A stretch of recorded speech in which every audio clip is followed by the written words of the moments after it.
Untuk seterusnya ni rasa kita dah dapat expect lah.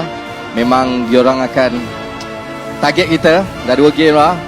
Walaupun poin kita rendah tadi, tapi tetap dua-dua negara attack kita. Tapi betul tu Abel, just enjoy the game. betul tu Abel, saya sokong Abel. For the tactic, yes, we are having fun. Just having fun here lah. Okay. Saya buka mic saya sebab saya nak beritahu saya setuju. Betul tak Ingat? Saya setuju. Filipina akan turun. Mereka akan cukupkan persatu, tapi Alif dilakukan begitu saja, mencari kepada Dr. Bian pada tembakan sekarang ini.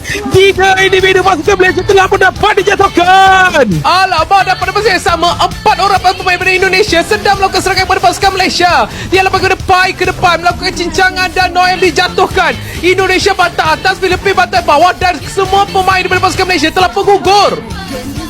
Ya, ini bukanlah satu perkara yang menarik, tetapi sekarang ini kesemua tahu telah berdapat dipecahkan. Hanya meninggalkan benteng terakhir untuk pasukan Malaysia bertahan sebaik mungkin. Tetapi sekarang ini Filipina dan juga Indonesia jangan attack macam ni kawan.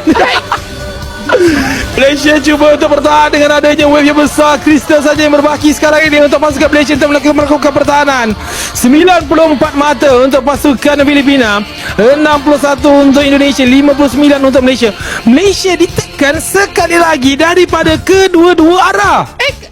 Saya yang peliknya adalah ketika pasukan Malaysia menekan Filipina, saya menjangkakan Indonesia akan tekan Filipina balik, tapi rupanya Indonesia pergi tekan pula Malaysia. Tapi sekarang ni serangan balas dilakukan. Itu dia Abel Alif kita menjatuhkan 1 kill, 1 mata. Dan kembali seperti hari semalam, yang mana kita perlu bertahan sekali lagi. Ketika serangan, saya pelik ketika serangan dilakukan oleh pasukan Malaysia kepada Filipina, tiba-tiba Indo pula serang Malaysia dari belakang, sedangkan mereka tak jatuhkan lagi menara pasukan Filipina.